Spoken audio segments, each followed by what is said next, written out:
Hi, and welcome to Good Morning KU here on October 8th. I'm Atakai. And I'm Ashlyn. We'll be hosting today. So, how about that games last night? What did you think? Oh my goodness, what a crazy day for Kansas City fans.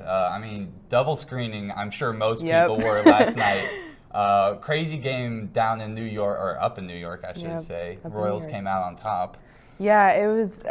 I haven't watched a Royals game in forever, and other than going to the games over the summer, so it was definitely interesting. I had to ask a lot of questions because I forgot how baseball works sometimes. Playoff baseball is a different monster it there. Definitely but is.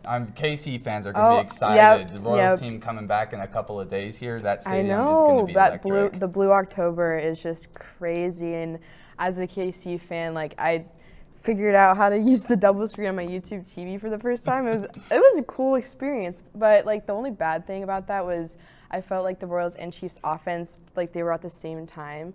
So I had to couldn't decide which one to watch. Exactly, the audio. I was I don't know, because I love both of them. So it was definitely an experience. At least with the Chiefs, they were kind of in control that whole game. Yes, definitely. It was a really good game for the Chiefs.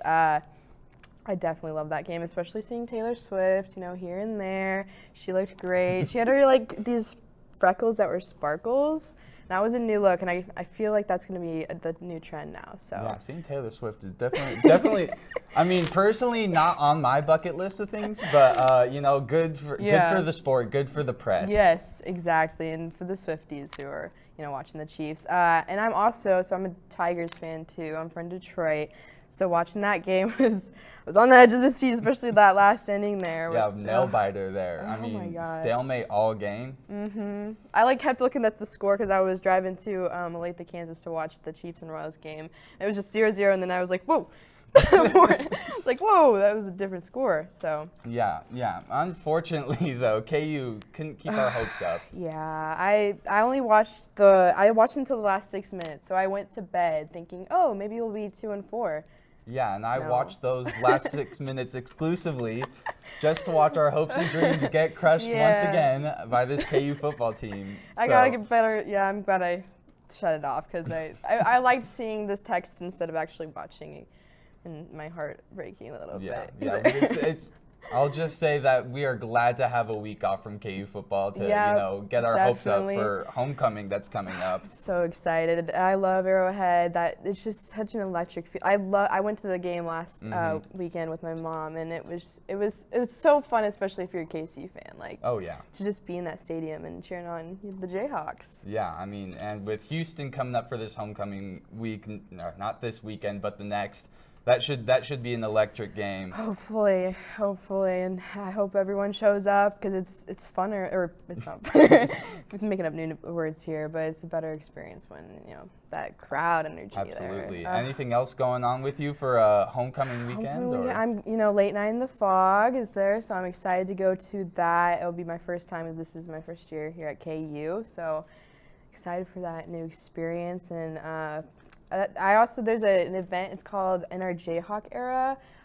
It's going to be on that Thursday, the 17th, and they're going to have friendship bracelet making and some free food and drinks. So I'm excited because, who doesn't want free food? Yeah, exactly. Everything tastes better when it's free. Exactly. Do you have any homecoming plans or just that No game? plans for me. I don't even think I have my ticket for late night at the Fog. So if anyone has tickets out there, let me know so I can get on that. Yes. That should be a fun night there at Allen Fieldhouse. Yeah. Another thing going on the 17th, we got the Journalism School Career Fair here at Stouffer Flint.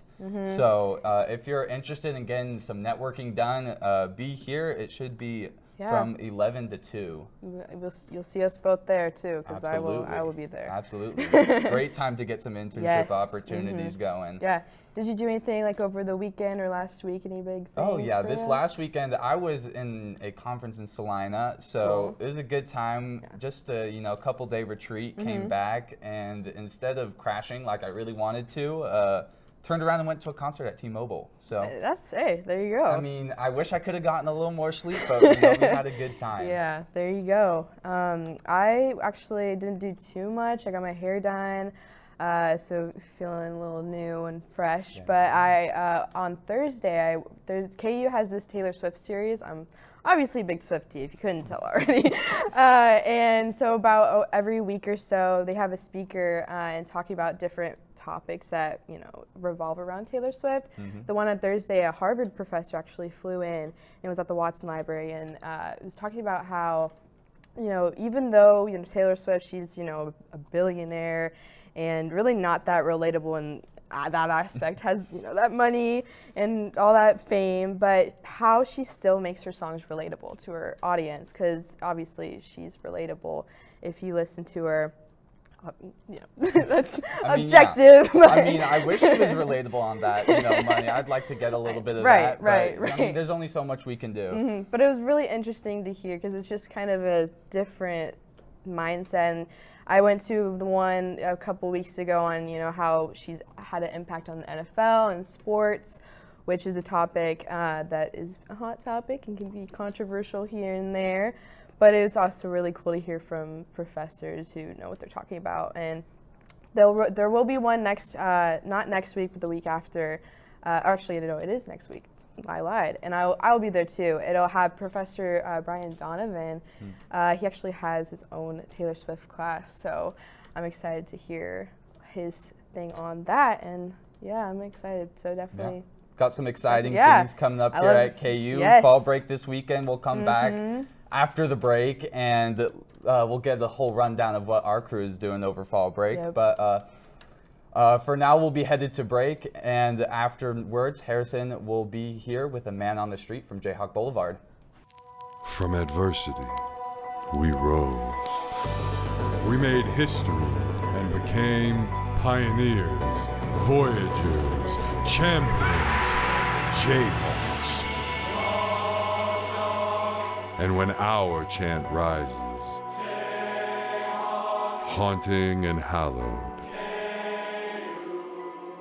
Jayhawks are telling the world what's near. Victory.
Where you go to college makes a statement about you. This place will become a part of you, your identity for life.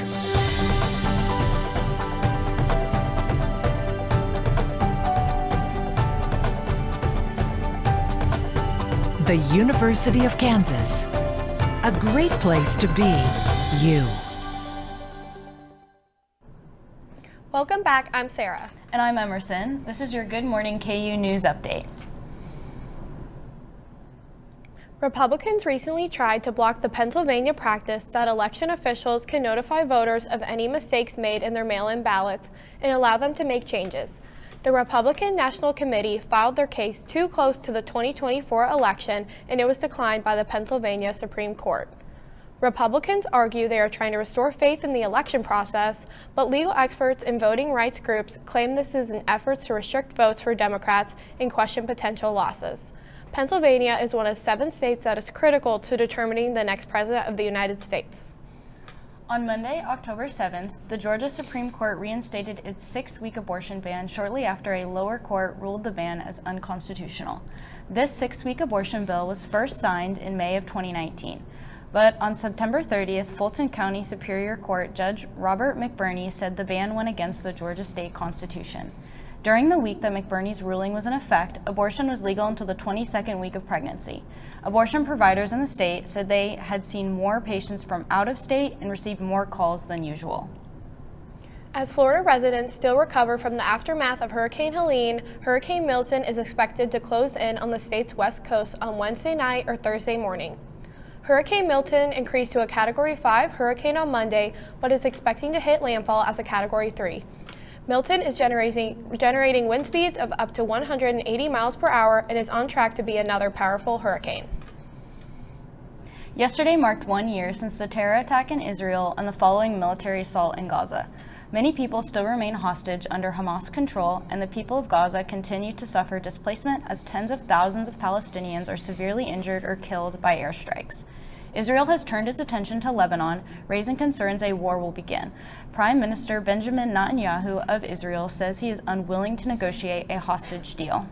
A Frontier Airlines flight nearly caught fire as it landed at the Harry Reid International Airport in Las Vegas on Saturday. Flight 1326 was coming from San Diego when smoke was seen in the cockpit and the pilots declared an emergency as the plane attempted to land. The Clark County Fire Department responded to the emergency and all 197 people aboard the plane were safely evacuated. Frontier added the cause of the accident is unknown and currently under investigation. That is all we have for our news. Now we will send it over to Ellen Harry with sports. Thanks, Emerson. It's been a busy week for sports with the MLB playoffs and the NHL season both starting, and the fall KU sports are also in full swing. The KU volleyball hit the road last Thursday and came away with a 3-1 victory over Colorado in Boulder. Senior outside hitter Caroline Bien led the Jayhawks with 12 kills, 13 digs, and 3 aces. KU is now 12-1 overall and 3-0 in the Big 12 Conference. The Jayhawks will travel to West Virginia on Thursday and Cincinnati on Saturday before an October 17th date with K-State at home in the Sunflower Showdown. The Kansas City Royals beat the New York Yankees last night 4-2 in Game 2 of the ALDS. The Royals recorded all 4 runs in an explosive 4th inning, including a home run from Salvador Perez and RBIs from Michael Garcia, Tommy Pham, and Garrett Hampson. The series is tied at 1 apiece and will return to Kauffman Stadiums for Games 3 and 4. Vanderbilt stunned number 1 Alabama 40-35 by a win in Nashville on Saturday for the first time since 1984. This loss can be attributed to poor defense with 2 turnovers and senior quarterback Jalen Monroe, who threw an ill-advised pick 6. Alabama is now 4-1 overall and 1-1 in the SEC. The Crimson Tide with coach Kalen DeBoer are looking to bounce back as they host South Carolina next Saturday before facing Tennessee on October 19th. The Kansas City Chiefs advanced to 5-0 with a 26-13 win over the New Orleans Saints last night. The Chiefs joined the Minnesota Vikings as the only remaining undefeated teams left in the NFL. The Chiefs will enter the bye week with extra time to prepare for their Super Bowl rematch with the San Francisco 49ers on October 20th. The KU football team faced a tough challenge this weekend, falling 35-31 to Arizona State in Tempe on Saturday. Scoring a touchdown with 16 seconds to play, the Sun Devils left the Jayhawks 1-5 overall and 0-3 in the Big 12. The Jayhawks will look to bounce back after their bye week when they play Houston at Arrowhead Stadium in Kansas City on Saturday, October 17th. As the NBA preseason kicks off, LeBron James and LeBron James Jr. have finally checked into the same basketball game as father and son. LeBron James Sr. had an effective 19-5-4 night, outshining his son, who only recorded 2 rebounds. Despite the Lakers' loss to the Suns last night, this marks a milestone in basketball history as the first time a father and son have played in the same NBA game. That's it for sports. For fans of teams competing in Florida, you better check the latest news to see how Hurricane Milton might affect the schedule. After the break, Emma will be here with her weather update.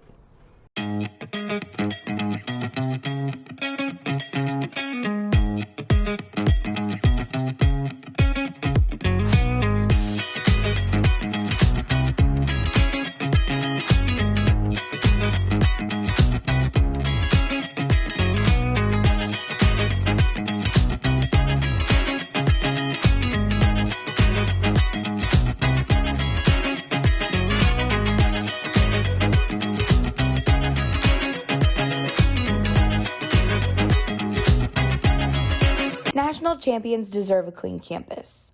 Don't wait for other Jayhawks to pick up your mess. Keep the University of Kansas clean. Welcome back. I'm Emma here with your weekly weather forecast. Well, as we get further into the second and third week of October, we aren't going to be experiencing those fall temperatures quite yet. We are going to be seeing still some warmer temperatures as we get further into this week and into the weekend. However, as we get into early next week, our temperatures are going to be dropping. Along with those warmer temperatures, we are also going to be seeing some much stronger wind speeds, averaging between 9 and 13 miles per hour. Again, those mostly sunny skies are also going to be present with our mainly warmer temperatures. However, some clouds are going to be sprinkled into the mix just a little bit as we get into the weekend. Taking a look now at our current temperatures here in Lawrence, we are currently sitting at about 61 degrees, and it's pretty much the same all over. 58 up in Leavenworth, 60 over in Topeka, 57 down in Ottawa, and again, 58 over in Kansas City. Taking a look outside our beautiful KU campus, obviously we can see there are no real clouds in the sky just yet. Maybe some partly cloudy skies early this morning, but for the most part, lots of sunshine, and that sunshine is going to continue to be pretty prevalent as we get further into the day. Again, here in Lawrence, we are currently sitting at about 61 degrees, partly cloudy skies currently, but no present winds, currently sitting at around 1 miles per hour. As we get further into the day, those wind speeds are going to be picking up all the way to around 5 miles per hour, and that's about the average they're going to stay at.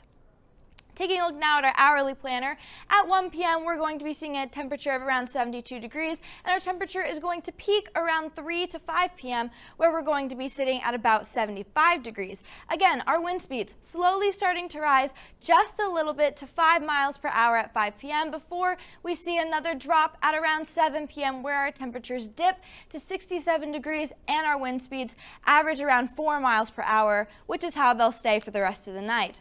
Taking a look at our radar, obviously nothing too special happening right now, no real clouds occurring, and that's just because there are no clouds really happening in Kansas right now or really anywhere in the Midwest. However, as we'll talk about a little bit later, lots of clouds are going to be prevalent down in Florida because of Hurricane Milton. Taking a look now at tonight's forecast, our low is going to be sitting at about 44 degrees once again, mainly clear skies. While our moon might not be too bright or too big tonight, it definitely will be pretty visible. Again, higher humidity levels are also going to be occurring, rising up to about 64% from earlier in the day when we were sitting at around 45%. Tomorrow's forecast, we're looking at a temperature increase just a little bit of about 84 degrees. Once again, sunny skies, and those sunny skies are here to stay for the majority of this week. Lower humidity levels once again back down to about 42%, and once again, lower wind speeds as well. Taking a look now at our Hurricane Milton tracker. Again, Hurricane Milton is currently sitting at about a Category 5 hurricane, but as it comes closer to landfall and to Florida, we're dropping down to a Category 3 by the time it hits landfall. Hurricane Milton is expected to hit Florida in the Tampa Bay region around Wednesday, most likely occurring into Wednesday night. Important information to know, as we may have stated earlier, Hurricane Milton is currently a Category 5 hurricane, and those 180 miles per hour winds are definitely going to be felt by those who might be experiencing those effects of that hurricane, including rainfall and some flooding. Once again, Hurricane Milton is expected to make landfall sometime today, maybe early tomorrow, in the Tampa Bay region of Florida.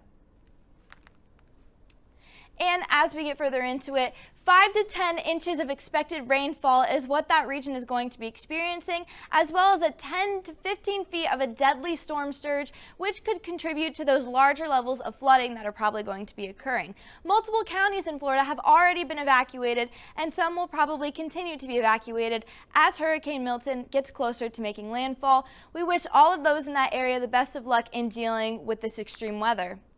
Heading now over to Cincinnati, Ohio, where this Saturday our volleyball team will be playing. They're in Ohio. They're going to be experiencing a high of about 81 degrees on Saturday. Partly cloudy skies, so maybe a little less sun than what we are seeing here in Lawrence, but similar lower wind speeds and similar high humidity levels. Back now, zooming to Lawrence, we are going to be taking a look at our extended forecast for the week. Once again, we can see all of those sunny skies up until this weekend, especially Sunday, where we experience a lot more cloudy skies. Those temperatures are still going to be all the way in the high 80s up until this Sunday and this Monday, where we're dropping all the way into our mid to lower 60s. And then after that, we might finally get to experience some of that fall weather you might have been missing as we get well into October. Well, that's all we have for weather. Thank you so much for tuning in to Good Morning KU, and we'll see you back here not next Tuesday, but the Tuesday after at 10 a.m.